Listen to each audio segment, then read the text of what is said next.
अब सब लोग सीधे बैठे, आँख खोल करके बैठे, नहीं तो नींद आएगी। बहुत भाग्यशाली हैं जो प्रातःकालीन 5 बजे की प्रार्थना में सत्संग में आते हैं, क्योंकि बिना लगन के सत्संग में आ नहीं सकते। और आए हैं तो ऐसी मार्मिक बातें मिली है। परम श्रद्धेय स्वामी महाराज जी से आज पूछा गया कि मन बहुत चंचल है, तो चंचल मन पर बुद्धि का नियंत्रण कैसे हो, ये प्रश्न आया। तो स्वामी महाराज जी ने कहा कि एक लक्ष्य, एक उद्देश्य बनाओ कि हमें इस जन्म में भगवान की प्राप्ति ही करनी है। ये खास बात है भाई। हमारा उद्देश्य अभी क्या है? खूब रुपया हो जाए, खूब सुख सुविधा हो जाए, तो बीच में भगवान कूद करके क्यों आएंगे? विचार करो कि हम भगवान से चाहते हैं, भगवान को चाहते हैं। विचार करो। कांवर लेकर के जाते हैं बाबा धाम, कितना कष्ट पाते हैं, पैरों में छाले पड़ जाते हैं, भूखे प्यासे रह के जाते हैं, डाक बम बन करके जाते हैं। पर तो किस लिए जाते हैं? बताओ अशोक जी, किस लिए जाते हैं? किसी को धन चाहिए, किसी को मकान चाहिए, किसी को पोता चाहिए, किसी को बाबा हमारे को बेटा हो जाए, बाबा हमारे को पोता हो जाए, बाबा हमारे को धन हो जाए, बाबा सुंदर मकान बन जाए। तो हम बाबा को चाहते हैं, बाबा से चाहते हैं? बाबा से चाहते हैं। अब सत्संग मिल गया, बाबा को चाहो। अब बाबा को चाहो, अब भोले बाबा को चाहो कि हमें आपसे कुछ नहीं चाहिए, आप अच्छे लगो, मीठे लगो, प्यारे लगो। और जब भगवान प्यारे लगेंगे तो सब तरह से आनंद हो जाएगा, सब तरह से आनंद हो जाएगा। कई प्रदेश में ये जो प्रार्थना अभी हम लोग किए हैं कि हे नाथ, यदि हम सुख चाहें तुम्हारे को दुख दे दो, स्वर्ग चाहें तुम्हारे को नरक दे दो, तो कई भाई बहन डर जाते हैं कि हम सुबह सुबह भगवान से नरक मांगे और भगवान के नरक दे दिए तो। हैदराबाद में एक माता जी बोली कि महाराज जी, जब आप लोग ये प्रार्थना करवाते हो कि स्वर्ग चाहे तुम्हारे को नरक दे दो, तो मैं चुप हो जाती हूँ चुप हो जाती हूँ, क्या पता भगवान नरक दे दे। अरे भाई, भगवान कोई निर्दयी है क्या? छोटा बच्चा माँ से जहर मांगे तो माँ जहर दे देगी, और जहर दे दे तो माँ कहलाएगी? आगे क्या लिखा है उधर ध्यान नहीं देते। आगे लिखा है, परंतु आप मुझे मीठे लगो, आप मुझे प्यारे लगो। अब जैसे रेलवे क्रॉसिंग पर जाते हैं तो कई जगह लिखा होता है रुको, तो रुको का मतलब कि बाइक खड़ी करके वही बिस्तर बिछा के सो जाओ। अरे रुको, देखो इधर से तो ट्रेन नहीं आ रही है, उधर से तो ट्रेन नहीं आ रही है, और जाओ। ऐसे ही एक लक्ष्य, एक उद्देश्य बन जाए कि भाई इस जन्म में भगवान प्राप्ति ही करनी है। हो रुपया कमाओ, लाखों करोड़ों अरबों कमाओ, परंतु उद्देश्य होना चाहिए कि मनुष्य से मिला भगवान की प्राप्ति करने के लिए। देखो मीराबाई के जीवन में कम दुख आया क्या? लगभग 25 साल की उम्र में पति का सही पूरा हो गया, भोयरा राणा का। सास कहने लग गई कि बेटी तू तो विधवा हो गई, अपने मंगल चिन्ह को उतार दे। तो मीराबाई क्या करी है? ऐसे बर को क्या बरू जो जन्मे और मर जाए, बर बरिए गोपाल जो हमारो सुहाग अमर कर जाए। मैं तो सदा सुहागिन, कभी न दुहागिन, मैं तो अजर अमर बर पायो मेरी माँ। राणा ने, उसके देवर ने कितना दुख दिया। भूखे सिंह को भेजा, सर्पों का पिटारा भेजा, जहर का प्याला भेजा, परंतु मीराबाई पर कोई असर नहीं पड़ा। तो ये सत्संग क्या है? सत्संग झकझोर के जगा देता है कि जो तुम आश्रय भरोसा लेकर के बैठे हो धन का मकान का, ये तुम्हारा साथ नहीं देंगे। तुम्हारा साथ तो देंगे भगवान। और भगवान को प्राप्ति के लिए, भगवान के सत्संग के लिए समय नहीं है। तो एक उद्देश्य नहीं बना है तो माला फेरते भगवान की और नींद आ जाती है। लोग महाराज जी से पूछते कि महाराज जी माला फेरते से नींद क्यों आ जाती है? तो महाराज जी कहते भाई रुपया गिनते से नींद आ जाती क्या? कि 500 का नोट गिन रहे थे और 2-3 नोट ज़्यादा इसलिए चले गए कि नींद आ गई। बोलो भाई नींद आती है? तो जिस काम में रुचि नहीं होती उसमें नींद आती है। अब सिनेमा हॉल में बैठ करके कोई सिनेमा का प्रेमी हो और वहाँ नींद आ जाती है? मतलब ही नहीं। उल्टे कहेंगे यार 3 घंटे कैसे निकल गए पता ही नहीं लगा। क्यों? रुचि है।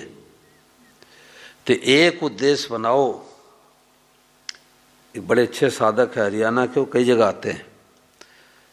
तो एक बार वो छत्तीसगढ़ में आए थे सत्संग कथा में, तो उन्होंने कहा महाराज जी 1 करोड़ प्रश्नों का एक उत्तर। हमने कहा लीलाधर जी 1 करोड़ प्रश्नों का एक उत्तर कैसे? वो स्वामी महाराज जी के साधक हैं। वो 68 साल की लगभग उम्र है और 3 बजे प्रातः काल उठ जाते हैं, सुबह स्नान करके 5 बजे प्रार्थना करते हैं। और हरियाणा में जब सत्संग होता है तो 50 मीटर दूर से स्नान करके 50 मीटर दूर से प्रार्थना में आ जाते हैं। इसको कहते लगन। भगवान ये नहीं देखते कि ये करता क्या, भगवान ये देखते चाहता क्या है, इसका उद्देश्य क्या है। तो उन्होंने कहा कि 1 करोड़ प्रश्नों का एक उत्तर। हमने कहा लीलाधर जी 1 करोड़ प्रश्नों का एक उत्तर कैसे? उन्होंने कहा कि माला फेरते से नींद आ जाती है, आपका उद्देश्य नहीं बना। और सुबह जल्दी नींद नहीं खुलती, आपका उद्देश्य नहीं बना। ट्रेन पकड़ने के लिए 2 बजे रात में पटना स्टेशन पहुंच जाएंगे। बोलो भाई पहुंचेंगे नहीं पहुंचेंगे? कहें क्या कि अरे रेलवे वाले को इतना तो सोचना चाहिए सुबह हो जाए तो ट्रेन जावे। 2 बजे रात पहुंच जाएंगे। क्यों? हमें दिल्ली जाना है। किस लिए जाना है? रुपया कमाना है। तो रुपये का उद्देश्य बन गया तो आधी रात को स्टेशन पहुंच जाएंगे। और उद्देश्य नहीं बना तो सोचते हैं 5 बजे प्रार्थना में कौन आवे। तो नींद जल्दी नहीं खुलती, आपका उद्देश्य नहीं बना। माला फिरते से नींद आ जाती, आपका उद्देश्य नहीं बना। हमें अच्छे गुरु नहीं मिले, आपका उद्देश्य नहीं बना। आप तो ऐसे गुरु ढूंढते हो कि बेटा नहीं बेटा हो जाए, पोता नहीं पोता हो जाए, धन नहीं तो धन हो जाए। तो गुरु जी दुकान खुल बैठे, आ जाओ हमारा चेला चेली बनो, लाओ रुपया लाओ। तो आप तो गुरु जी से चाहते हैं, गुरु जी आपसे चाहते हैं। 2 ठगुम ठगाई कैसे होगी भाई? गुरु लोभी शिष लालची, दोनों खेले दाव और दोनों डूबे परशुराम बैठ पत्थर की नाव। गुरु जी लेकर के डूबते हैं और चेला दे करके डूबता है। दोनों कल्याण नहीं होता, दोनों कल्याण नहीं होता। कैसे होगा? तो एक उद्देश्य, एक लक्ष्य, हमें भगवान की तरफ चलना है। तो बड़ी गहरी बात है कि एक लक्ष्य एक उद्देश्य बनाते ही आपका 24 घंटे का भजन हो गया। अभी तो सोचते हैं कि हम तो गृहस्थी आदमी हैं, हम तो बाल बच्चे वाले हैं, हम खेती नौकरी व्यापार करने वाले हैं, हम कोई साधु ब्राह्मण थोड़े 24 घंटे राम राम करते रहेंगे। अरे आप एक लक्ष्य बना दो कि हमें भगवान के लिए करना है, भगवान की तरफ चलना है। तो नौकरी व्यापार खाना पीना सोना जागना उठना बैठना घर का काम धंधा करना सब भगवान का भजन हो गया। किस लिए करते हैं? जैसे कपड़े का व्यापारी है, लोभी व्यापारी है, अब सुबह जल्दी उठता है, किस लिए? जल्दी जल्दी स्नान करता है, भाई दुकान खोलनी है, कोई ग्राहक वापस न चले जाए। किस लिए? रुपए के लिए। अब जल्दी जल्दी नाश्ता करता है, फिर दुकान में जाता है, झाड़ू पोछा लगवाता है, फिर हाथ पांव धो करके अगरबत्ती माची ढूंढता है, किस लिए? लक्ष्मी माता को दिखाओ, मोटी रकम आवे। किस लिए? रुपए के लिए। गल्ला खोल करके भी अगरबत्ती दिखाएगा, किस लिए? लक्ष्मी माता राजी हो जाए। अब देखो, रुपया रुपया रुपया नहीं कहता है, परंतु रग रग में रुपया समाया हुआ है। दिल्ली बंबई बात करेगा, किस लिए? रुपए के लिए। कोई मोटे ग्राहक आ गए कि हमारी बेटी का विवाह है, हमें 2, 3, 5 लाख रुपए कपड़ा चाहिए, तो दुकानदार से बगल वाले से कहेगा बाबूजी को नाश्ता कराओ, किस लिए? रुपए के लिए। अब रुपए रुपए का माला नहीं फेरता, परंतु उसका उद्देश्य बन गया रुपया कमाना। ऐसे जब हमारा उद्देश्य बन जाएगा कि जन्म में भगवान की प्राप्ति करेंगे, तो करनित करे राम पद पूजा। जो भी काम करेंगे सब भगवान का भजन। खेती, नौकरी, व्यापार, रसोई करना सब भगवान का भजन हो गया। किस लिए कर रहे हैं? भगवान की प्रसन्नता के लिए। अब झूठ नहीं करेंगे, कपट नहीं करेंगे, जालसाजी नहीं करेंगे। अब कोई कहे कि झूठ कपट के बिना काम ही नहीं चलेगा, तो भगवान कहते तुमको नरकों में भेजे बिना हमारा काम नहीं चलेगा। क्योंकि भगवान ने बोर्ड लगा दिया, कर्म प्रधान विश्व कई राखा, और जो जस करे सो तस फल चाखा। आप जैसा कर्म करोगे वैसा फल मिलेगा। अयोध्या के पास गोंडा जिला पड़ता है, उत्तर प्रदेश में। तो एक बूढ़े सज्जन आए, तो बोले कि हमारे गांव में अंतर्राष्ट्रीय महात्मा आए थे, तो 25 कुंतल चीनी का शरबत बन गया। अब अंतर्राष्ट्रीय महात्मा आए, अशोक जी तो यही याद है क्या कि 25 कुंतल चीनी का शरबत बन गया? अरे गर्मी के दिनों में 100 कुंतल चीनी का शरबत बना लो, पटना वाले सब पी ले जाएंगे। कौन सी बड़ी बात हो गई? अरे अंतर्राष्ट्रीय महात्मा आए तो ये दिखना चाहिए कि भाई सब रूपों भगवान है। कुर्सी भगवान, लाइट भगवान, पंखा भगवान, दादा दादी भगवान, पति भगवान, पत्नी भगवान, बिछावन भगवान, कुत्ता भगवान, बिल्ली भगवान, सब रूप में भगवान दिखने लग गए। तब तो अंतर्राष्ट्रीय महात्मा आने का लाभ हुआ, और नहीं तो खर्चा तो कर दिए 1 करोड़, और याद क्या है? 25 कुंतल चीनी का शरबत बन गया। एक गांव में अंतर्राष्ट्रीय महात्मा आए तो बोले महाराज बांसुरी वाला बहुत सुंदर बजाता था। अब लाखों रुपए खर्च हुआ तो बांसुरी वाला तो आवाज आएगी। मार्मिक बातें आपने क्या पकड़ी? सत्संग की बातों को आपने क्या पकड़ा? आपका जीवन नहीं सुधरे, नशा पता से नहीं बचे, आचरण शुद्ध नहीं हुआ, तो भले 100 बार कथा सत्संग हो। देखो, संसार की प्राप्ति में 3 चीज़ों की जरूरत है। जैसे किसी मन में करोड़पति बनना है तो इच्छा करे करोड़पति बनूं, करोड़पति बनूं, करोड़पति बनूं। इच्छा करने से करोड़पति कोई बन जाएगा? भाई नहीं बनेगा। लखपति भी नहीं बन पाएगा। इच्छा करे फिर उद्यम करे, खेती करो, नौकरी करो, व्यापार करो, कुछ न कुछ करना पड़ेगा। और तीसरे, हमारे भाग्य में यदि करोड़पति बनना होगा तो बनेंगे, नहीं तो लखपति भी नहीं बन पाएंगे। तो संसार की प्राप्ति में 3 चीज़ों की जरूरत है, इच्छा, उद्यम और प्रारब्ध यानी भाग्य। और भगवान की प्राप्ति में केवल एक चीज़ की जरूरत, इच्छा। क्या करे, कहाँ जावे, किससे पूछे, केवल लगन की जरूरत, इच्छा। देखो स्वामी महाराज जी की पुस्तक की बातें हैं। महाराज जी ने कहा सदाचारी आदमी के भीतर, सदाचारी सज्जन, सदाचारी आदमी के भीतर भी अगर लगन नहीं है तो उसको परमात्मा नहीं मिलते, बैठा रहे। परंतु दुराचारी आदमी के भीतर भी लगन लग जाए, आचरण खराब है, खान पान गंदा है, परंतु अब लगन लग जाए कि हे प्रभु आपकी प्राप्ति कैसे हो, आप मीठे कैसे लगो, प्यारे कैसे लगो, तो दुराचारी आदमी भीतर भी लगन लग जाए तो परमात्मा की प्राप्ति कर सकता है। बड़े बड़े चोर, डाकू, कसाई के भीतर भी जब परमात्मा की लगन लग गई तो वे परमात्मा को प्राप्त हो गए। तो भगवान की प्राप्ति में योग्यता की जरूरत नहीं है, भगवान की प्राप्ति में जरूरत है लगन की। भगवान का मूल्य क्या? लगन। भगवान के बिना रहा न जाए। क्या करूं, कैसे जाऊं, किससे पूछूं? एक बहुत अच्छा साधक था, तो एक महात्मा जी की पुस्तकें पढ़ा करता था और यही सोचा करता था वो महात्मा कहाँ मिलेंगे, हरिद्वार जावें कि काशी जावें कि दिल्ली जावें।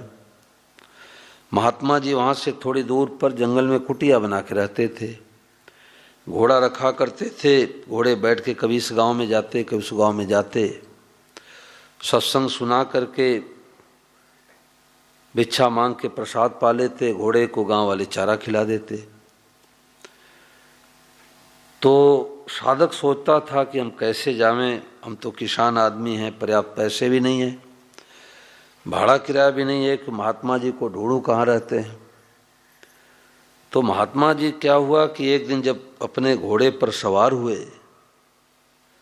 तो घोड़ा अड़ गया, दाएं ले जाना चाहे बाएं जावे, बाएं ले जाना चाहे दाएं जावे। तो महात्मा जी ने सोचा भाई घोड़ा तुम्हारा आज्ञाकारी है, आज घोड़ा कैसे अड़ गया, इसमें कोई न कोई भगवान कृपा है।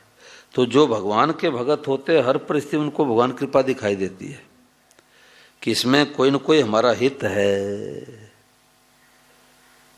तो महात्मा जी ने सोचा कि घोड़ा अड़ गया तो इसमें कोई न कोई भगवान कृपा है। अब घोड़ा जाते जाते जाते जाते सदगृहस्थ के दरवाजे पर खड़ा हो गया। किसके? जो साधक चाहता था महात्मा जी को। अब न तो महात्मा जी को पता है साधक हमारे को चाहता है, और न साधक को पता कि वही महात्मा जिनको मैं वर्षों ढूंढ रहा हूं।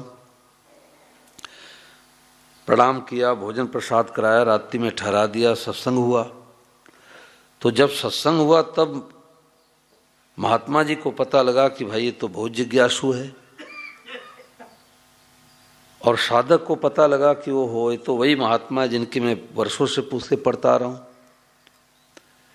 तो जब महात्मा जी सुबह जाने लग गए तो साधक को बुला करके बोले भाई तुम्हारे अंदर बड़ी लगन है, जिज्ञासा है, हमारा नाम पता ठिकाना लिख लो, और तुम्हारे अंदर कोई समस्या हो, कोई प्रश्न हो, जिज्ञासा हो तो हमारे को पत्र लिख देना, मैं दोबारा आ जाऊंगा। तो साधक ने कहा कि महाराज अभी आपका आना कैसे हुआ? बोले अब की बार तुम्हारा घोड़ा अड़ गया था। तो साधक ने कहा कि दोबारा आपका फिर घोड़ा अड़ जाए तो आप आ जाना, बोलो गिरधर गोपाल। तो इसका मतलब क्या हुआ? भीतर में उत्कट अभिलाषा होती है तो संतों का घोड़ा अड़ जाता है। तो भगवान के तरफ केवल चलने में लगन की कमी, लगन। और राजस्थान में कहावत है कि सोए का भय तो पड़ा ही जाता है, जो सोए रहते हैं उनका भय तो पड़वा ही जाता है, पड़िया नहीं जाती। इसका मतलब क्या हुआ कि दो मित्र मेले में गए भैंस खरीदने के लिए। बिहार में तो ये कहावत नहीं है ना। तो दो मित्र गए मेले में भैंस खरीदने के लिए, तो दोनों एक एक भैंस खरीदे। तो दोनों की भैंस ब्याने वाली थी। तो रास्ते में आने लग गए तो रात हो गई, तो एक पेड़ के नीचे ठहर गए। तो एक जो आलसी था उसने कहा वे मेरे को तो नींद आ रही है, अब मैं तो सोने जा रहा हूँ और तू जागते रहना, क्योंकि दोनों भैंस भी आने वाली है। तो जो जाग रहा था उसका भय तो पड़वा ब्याई, और जो सो रहा था उसकी भय तो पड़िया ब्याई, पाड़ी। तो उसने क्या किया, जो जाग रहा था बच्चे को अदल बदल दिया, अंधेरा था ही, उसका बच्चा उधर लगा दिया, उसका बच्चा उधर लगा दिया। तो जब सुबह हुआ तो वो जागा, बोले कि भाई भैंस दोनों में कोई ब्याई? बोले दोनों ब्याह गई। बोले हमारी भैंस क्या भाई? बोले पड़वा ब्याई है। और तुम्हारी? बोले हमारी पड़िया ब्याई है। अब उसने देखा दोनों बच्चों को, तो वो पड़िया के माथे पर तिलक था सफ़ेद, कई भैंस के तिलक होता है। तो उसने कहा भाई हमारे भैंस के तिलक है सफ़ेद और पड़िया के भी तिलक है, तो हमारी भैंस तो पड़िया ब्याई है, तू झूठ बोलता है, बेईमान आदमी है। उसने कहा नहीं, हमारी भैंस पड़िया ब्याई है। तो पंच लोग आए फैसला करने के लिए। तो कहा कि देख लो भाई, भैंस का मिलान करो बच्चे से, ये तो हमारी पड़िया है, और मैं सो गया था, अब ये कहता है कि हमारी पड़िया है। तो पंचों ने फैसला सुनाया कि जो सोते रहते हैं उनका भय तो पड़वा ही आता है, पड़वा ही आता है। इसका मतलब क्या हुआ कि जो जागते हैं उनको बातें मिलती है। अब इतनी संख्या माताएं बहनें आ गई, लगन है, लगन, भूख है। लगन नहीं हो तो सोते रहो, थोड़ी बूंदाबांदी है। अब बारिश हो जाए तो स्टेशन नहीं जाएंगे, छाता लगा के जाएंगे, गाड़ी में बैठ के जाएंगे। तो भगवान के तरफ चलने में केवल लगन की कमी है। क्या करूं, कैसे करूं, उत्कट अभिलाषा। नारद जी महाराज एक गांव से जा रहे थे, राजीव नगर से जा रहे थे। तो एक भगत इमली के पेड़ के नीचे बैठ के 10 सालों से माला फेर रहा था, सीताराम सीताराम सीताराम। देखा, अरे तो नारद जी महाराज जा रहे हैं बीड़ा बजाते हुए। जटाजूट ऊपर पहचान लिया। उसने कहा, अरे नारद जी महाराज प्रणाम प्रणाम, आप रुको, कहाँ जा रहे हो? हमारे राजीव नगर में रुको, 5 दिन 7 दिन रुको, भोजन प्रसाद पाओ, सत्संग कराओ। आप तो जल्दी जल्दी चले जा रहे हो, कहाँ जा रहे हो? बोले मैं तो बैकुंठ धाम जा रहा हूँ, भगवान के पास। आप भगवान के पास जा रहे हो? बोले हाँ, कोई काम हो तो बताओ। तो भगत ने कहा कि नारद जी महाराज ये पूछ लेना भगवान से कि जो पटना का राजीव नगर का भगत है और इमली के पेड़ के नीचे बैठ करके 10 सालों से माला फेर रहा है, उसको किस तारीख को आप मिलोगे? नारद जी ने कहा ठीक है, मैं 5वें दिन जो वापस आऊँगा तो बताते हुए जाऊँगा। अब नारद जी महाराज चलते चलाते पूछ बैठे कि महाराज जो पटना का भगत है और 10 सालों से माला फेर रहा है, तो किस तारीख को आप दर्शन दोगे?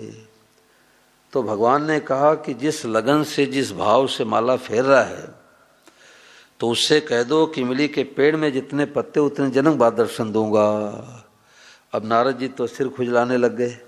वो भगत जब सुनेगा राजीव नगर वाला कि इमली के पेड़ में छोटे छोटे पत्ते और इतने जन्म के बाद भगवान दर्शन देंगे, तो जो 10-5 माला फेरता अभी खुट्टी टांग देगा। अब नारद जी महाराज क्या किए कि रास्ता बदल के जाने लग गए। अब वो छत पर से देख रहा था कि आज 5वां दिन नारद जी आ रहे हैं। देखा, रे नारद जी महाराज तो 22 नंबर रोड से जाने लग गए। अब दौड़ के गया, प्रणाम किया, अरे नारद जी महाराज आप तो रास्ता भूल गए। अब नारद जी फंस गए, अब क्या करूँ, अब तो बताना ही पड़ेगा। तो उस भगत ने कहा कि नारद जी महाराज आपने पूछा था मेरे लिए? नारद जी ने कहा हाँ भाई पूछा था, परंतु तुम तो और लगन बढ़ाओ। उसने कहा देखो महाराज मैं पटना का रहने वाला हूँ, हमारे को साफ साफ उत्तर दो, भगवान ने किस तारीख को दर्शन देने के लिए कहा है? तो नारद जी ने कहा कि अगर निराश मत हो, होपलेस मत हो तो मैं बता दूं। उसने कहा महाराज मैं तो आपसे पूछ ही रहा हूँ, निराश क्यों होऊंगा? तो नारद जी ने कहा कि भगवान ने कहा कि उस भगत से कह दो कि इमली के पेड़ में जितने पत्ते हैं उतने जन्म के बाद दर्शन दूंगा। और सुनते हो तो नाचने लग गया, ओहो भगवान दर्शन देंगे, भगवान दर्शन देंगे। उसी समय सभा में भगवान प्रकट हो गए। बोलो गिरधर गोपाल। भगवान प्रकट हो गए तो नारद जी कहने लगे कि महाराज हमारी फजीती क्यों कराए, आपके यहाँ भी झूठ कपट चलने लग गया क्या? आपने तो कहा कि इमली के पेड़ में जितने पत्ते उतने जन्मों के बाद दर्शन दूंगा भगत को, और हमारे पीछे पीछे आ गए, हमारी तो फजीती करा दिए। तो भगवान ने कहा कि नारद जी आप हमारे को डांटते क्यों, बात बिल्कुल सच्ची है। जिस लगन से लगा था तो इतने वर्ष तो लग ही जाते जितने इमली के पेड़ में पत्ते हैं, पर जैसे इसने सुना कि भगवान दर्शन देंगे इतना इसका भाव बढ़ा, इतना भाव बढ़ा, हमें तत्काल दर्शन देना पड़ा। तो भाई भगवान का मूल्य क्या है? लगन। भगवान के बिना रहा न जा। पात मीराबाई कह रही है, पात जो पीली पड़ी रे लोग कहे पिंड रोग, छाने लागन में किया रे पिया मिलन की जोग। बाबुल वैद दिखाइया पकड़ दिखाई मेरी बाँ, मूरख वैद मरम नहीं जाने करक कलेजे माए। दर्द के मारे बनवन डोलू वैद मिलाने कोय, और मीरा के पीर मिटे जब वैद सावलिया हो। तो लगन लगन क्या करे, कैसे करे। स्वामी महाराज जी कार्यक्रम हुआ था बीकानेर में, तो सर्दी का दिन था, कड़ाके की सर्दी, कोहरा भी पड़ रहा था। तो एक लड़का 8 किलोमीटर लगभग दूर से साइकिल चला के आया। तो महाराज जी क्या नियम था कि जैसे 5 बजे का संग बजा तो गेट बंद, बाहर वाले बाहर सुने, माइक लगा रहता था, बाहर वाले बाहर सुने, अंदर वाले अंदर सुने। क्यों नियम था? क्योंकि महाराज जी कहते थे कि अंतिम समय आएगा तो लाखों करोड़ रुपये जो कमाए हो सब देने पर 1 मिनट का भी समय नहीं मिलेगा। इतना कीमती समय है तो सत्संग को महत्व दो। स्टेशन पर तो 10 मिनट पहले जाएंगे और सत्संग में बाद में आएंगे। तो वो आया तो बाहर रह गया। तो जब स्वामी महाराज 15-20 मिनट के बाद लगभग आते थे, तो जब महाराज जी आने लग गए तो गया प्रणाम करने। तो महाराज जी ने उस लड़के को डांट लगाया, अरे तू पुराना सत्संगी है और समय का ध्यान नहीं देता। तो रोने लग गया। उसने कहा, महाराज जी हमारा घर लगभग 8 किलोमीटर दूर है और कोहरा पड़ा हुआ है और साइकिल चला के मैं आया। तो महाराज जी के ऊपर इस बात का बड़ा असर पड़ा। महाराज जी ने सभा में कहा कि उस लड़के को सबसे ज़्यादा लाभ मिलेगा, उस लड़के को सबसे ज़्यादा लाभ मिलेगा जिसने सत्संग का टैक्स चुकाया है। सर्दी के दिन में कोहरे में चल करके और अंधेरे में साइकिल से चल के आया है, उसको सबसे ज़्यादा लाभ मिलेगा। तो जो कष्ट पाकर के भी सत्संग को महत्व देते हैं उनको लाभ जरूर मिलता है, जरूर लाभ मिलता है। तो भगवान के तरफ चलने में केवल लगन की कमी है, क्या करे, कैसे करे, कहाँ जावे। और हम लोग तो 4 आने के दक्षिणा में फंसे हैं। महाराज जी सुनाते कि एक ब्राह्मण देवता 400 का ऊँट खरीद के जा रहे थे। कितने का? 400 का। तो जा रहे थे तो उन्होंने देखा कि रास्ते में कोई विवाह उत्सव है। तो ब्राह्मण ठहरे, उनके मन में लालच आ गया कि अगर विवाह मंडप में बैठ जाए तो हम ब्राह्मण हैं, 4 आने 8 आने दक्षिणा मिल जाएगी। पहले ज़माने में 4 आने का बड़ा महत्व था। तो जब मंडप में बैठे तो जब विवाह पूरा हो गया तो 4 आने दक्षिणा मिला। ब्राह्मण देवता बहुत राजी हुए कि चलो मुफ्त में 4 आने दक्षिणा मिल गई।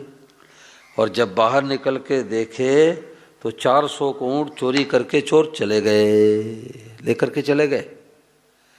यानी 4 आने दक्षिणा के लिए 400 का ऊँट चोरी चला गया। इसका मतलब क्या हुआ? इसका मतलब ये हुआ कि भगवान की भक्ति करते हैं, माला फेरते हैं, गीता रामायण पढ़ते हैं और बदले में क्या चाहते हैं? 4 आना दक्षिणा, बेटा हो जाए, पोता हो जाए, मकान हो जाए, दुकान हो जाए, और 400 ऊँट की चोरी हो गई। यानी भगवान की प्राप्ति से वंचित रह गए, भगवान की प्राप्ति से वंचित रह गए। तो भगवान के तरफ चलने में केवल लगन की कमी है। भगवान ही देखते क्या करता, भगवान ये देखते हैं कि चाहता क्या है। स्वामी महाराज कहते कि पहले हम लोगों के बचपन में, पुराने लोग पता है, 58 चवन्नी चलती थी, 10 पैसे 5 पैसे, और रुपए में 16 आना हुआ करते थे। और एक आने में कितने पैसे होते थे? 4 पैसे। एक आने में 4 पैसे होते थे। तो महाराज जी कहते कि एक आने में 4 पैसे, तो 1 पैसे क्रिया का महत्व है। हम जो भी कार्य करते हैं उसका महत्व कितना है? 1 पैसा। 3 पैसे भाव का महत्व है और 15 आना उद्देश्य का महत्व है। 15 आना उद्देश्य का महत्व है। संतों ने कहा कि निष्काम भाव से 1 गिलास पानी पिला दो, निष्काम भाव से, तो उद्धार कल्याण हो जाए। और 20 जगह प्याऊ लगा दो परंतु अपना नाम लिखा दो, पिताजी का नाम लिखा दो, तो मान बढ़ाई तो आपको मिल गई, लोगों को प्यास तो बुझेगी, उद्धार कल्याण नहीं होगा। क्यों? आपका उद्देश्य क्या है? तो भगवान के तरफ चलने में केवल लगन की कमी है। भगवान न ब्राह्मण को मिलते हैं, न क्षत्रिय को मिलते हैं, न वैश्य को मिलते हैं, न शूद्र को मिलते हैं, न साधु को मिलते हैं, न स्त्रियों को मिलते हैं, न पुरुष को मिलते हैं। किसको मिलते हैं? जिसका लक्ष्य है, उद्देश्य है। ऐसे कोई बात पूछो भाई, 5-7 मिनट और सत्संग चल जाए। हाँ बोलो। महाराज जी आपकी बातें बड़ी कठिन है। आप बोलते हैं भगवान की तरफ चलो, भगवान की तरफ लगो, भगवान की प्राप्ति हाँ अब तो खाते पीते मौज करते हैं महाराज जी, तो हमारे बच्चे नहीं है, पोता नहीं है, बेटा नहीं, तो अब तो वही मांगेंगे हाँ भगवान हाँ से। हाँ तो ठीक। भगवान की तरफ क्या चल रहा हुआ महाराज जी? भगवान को क्यों चाहे बताओ आप? स्वामी महाराज से बहुत सुंदर प्रश्न है, देखो साधक का प्रश्न है। इनको स्वामी महाराज जी से पूछा गया कि महाराज जी आप कहते हो कि बेटे को अपना मत मानो, पोते को अपना मत मानो, भाई को अपना मत मानो, भगवान को अपना मानो, तो क्यों नहीं माने? अपने तो है ही। तो महाराज जी ने कहा कि वो अपने कब से हैं, कब तक रहेंगे? विचार करो, सब पढ़े लिखे हैं। बेटे पोते पति पत्नी से हमारा संबंध कब से है और कब तक रहेगा?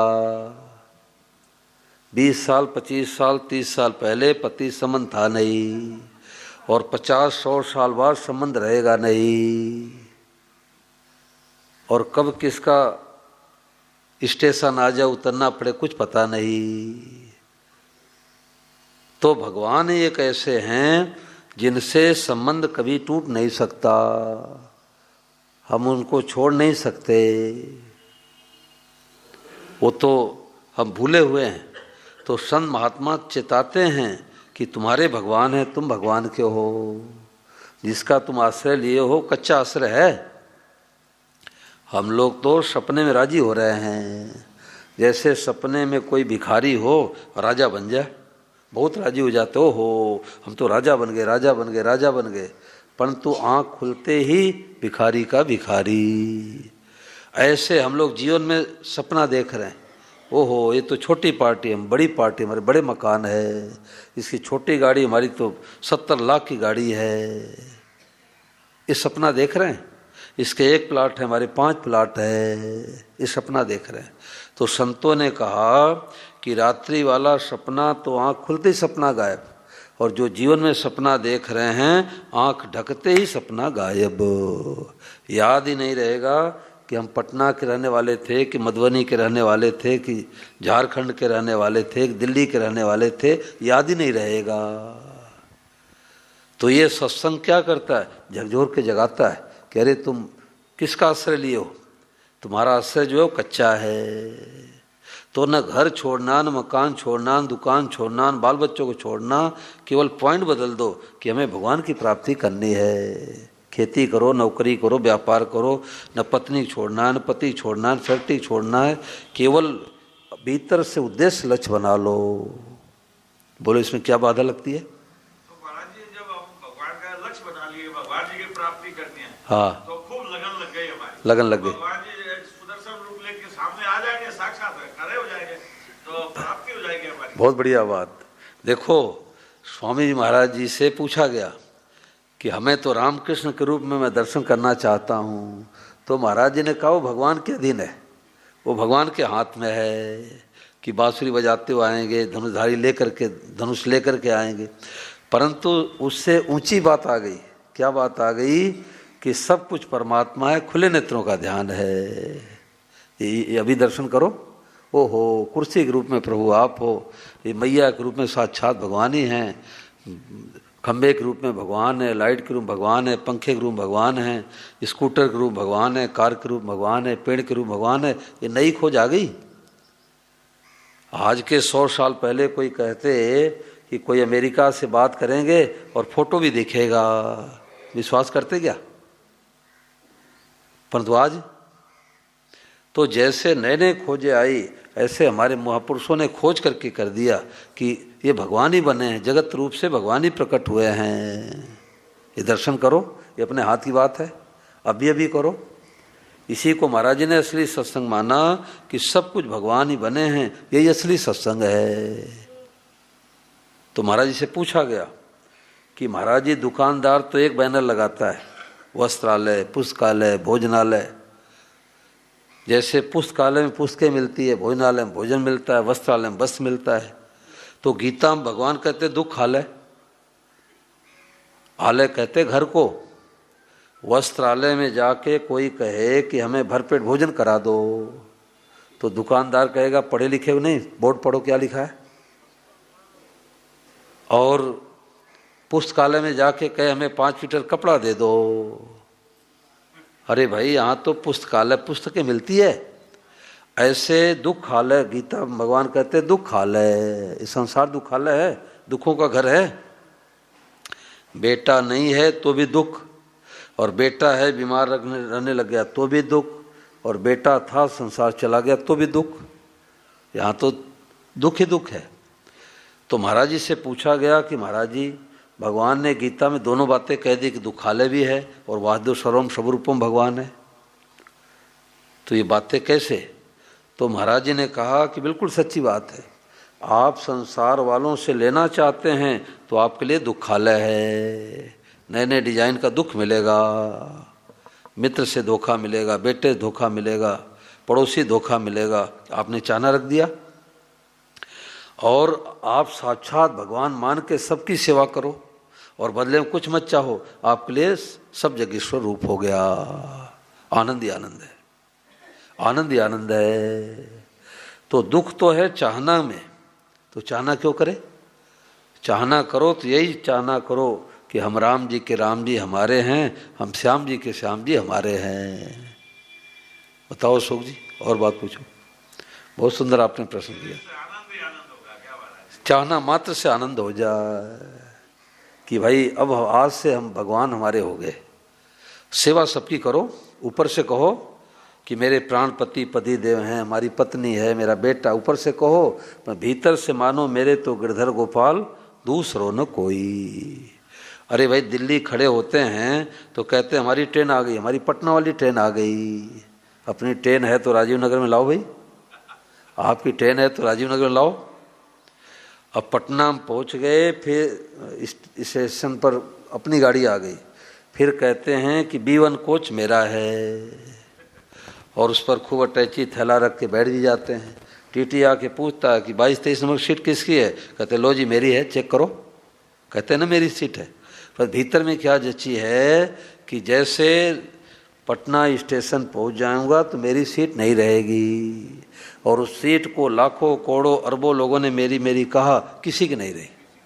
ऐसे ऊपर से कहो कि मेरा बेटा है, मेरी बेटी है, मेरा मकान है, मेरी दुकान है, कोई हड़पे तो मुकदमेबाजी करो, सब करो, पर भीतर से एक ही बात पकड़ लो कि मेरे तो गिरधर गोपाल दूसरो न कोई। बात इतनी है, इतनी बात है। बोलो गिरधर गोपाल की। चलो सब प्रभात फेरी में चलते हैं।